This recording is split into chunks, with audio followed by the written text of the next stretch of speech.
I received the result of my interview. I was accepted. So I was confused. I don't know what to do, no? Hey guys! Welcome to Mama's Voice. In this program, we will meet priests from around the globe.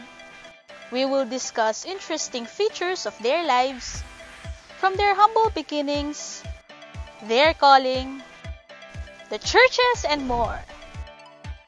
Welcome to San Nicolas First, Lubao, Pampanga, Philippines. In this episode, we are going to know more about Reverend Father Emiliano Dizon Jr. I am Reverend Father Emiliano M. Dizon Jr. Born in Mabalacat, Pampanga, November 10, 1952. I am now 67 years old. I finished my elementary at Mabalacat Elementary School. After my graduation in elementary, I entered the seminary, Mother of Good Counsel Seminary. It was then named Mater Boni Concilii Seminary. I finished my in Mater Boni, the minor seminary called the minor seminary. It is a 5 years minor seminary, from first year to fourth year high school, and then first year college, AB. It is the curriculum in at Mater Boni Concilii Seminary is related to, or what do you call this, connected to the major seminaries. And because of the major seminaries like San Carlos, UST, San Jose Seminary, no? Our philosophy is 3 years. Our first year, the 5th year in minor seminary is considered as the first year already in college. So we have only 3 years in the major seminary for the philosophy department. No? So I finished my philosophy in the year 1975. And then after the philosophy, I took up the theology in San Carlos also. That's 4 years, theology, no? From 1975 to 1979. And then on December 18, 1978, I was ordained to the Sacred Orders of Deacons. And then the following year, May 31, 1979, I was ordained to the Sacred Orders of Presbyters.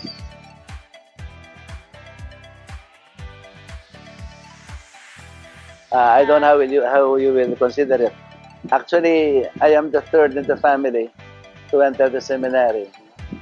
And my brother, the latest who entered the seminary, he was not able to make it because of health problem. So I still remember I was then in grade 3, and my mother was crying because my brother was not accepted anymore in the seminary. And then I told her, and in the presence of our parish priest then, Monsignor Francisco V. Cancio, the late Monsignor Francisco V. Cancio, I told my mother just to appease her. I said, "Oh, don't worry. I'll be the one to continue I will enter the seminary. I will try to finish the priesthood." At that age, I was still, you would say, I was innocent. I do not really understand what priesthood means. I just want to appease my mother. So after grade 6, I forgot everything about it already. But then my parish priest did not forget it. So after my elementary school, he said, "You promised your mother that you will enter the seminary." I was surprised because he remembered it. I do not have the intention anymore of entering the seminary. But I don't, perhaps it's out of shame or napasubo. No? So I entered the seminary. No? And on my first year, I still remember a week after the opening of class, I had already troubled with one of the seminarians. I thought I would be kicked out. So. But then I was able to overcome that until I finished my fourth year and minor seminary. And then I entered, actually, after my minor seminary at Materboni, I had the regency. Actually, it was the first regency. It was not intended to be because for whatever reason, I was not able to enter the. I was supposed to enter the what do you call this? San Jose Seminary. All the while, I knew I was already accepted because I received already message from them. No, but then at the very day of our graduation at the minor seminary, at the very day of our graduation, our rector then, our bishop, former bishop, Aniceto, he handed me a telegram. Simply, it was written, sorry, we could not accept you. For whatever reason, there is no something like that. I was very mad. I was very mad. It was very untimely because I did not know, because all the while they said I was already accepted. I was already preparing for entering the major seminary, San Jose.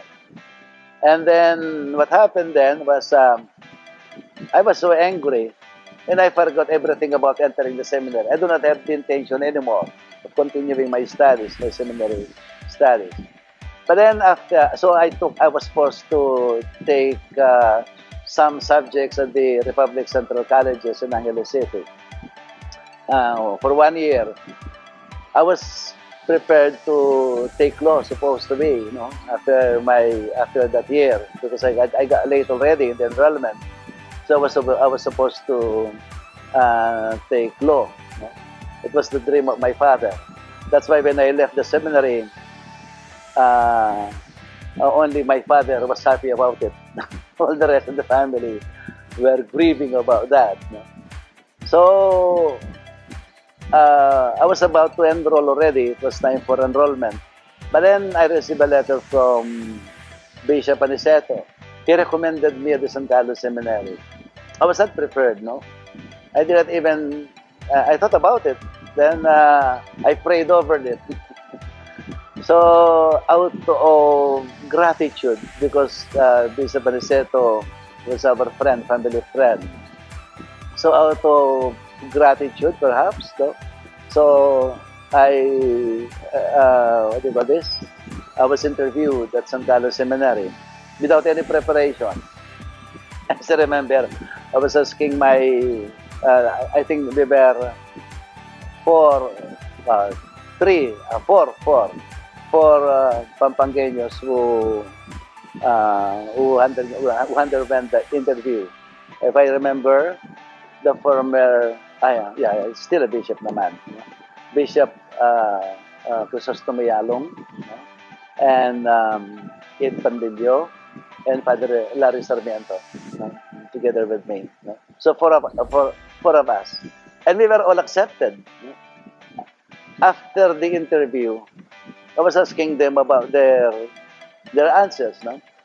And I knew from that time, I think I will not be accepted because all my answers are different from their answers. Because they were prepared. They were prepared because they knew they would be entering the seminary. And then, so, ganun lang. I thought I will not be accepted.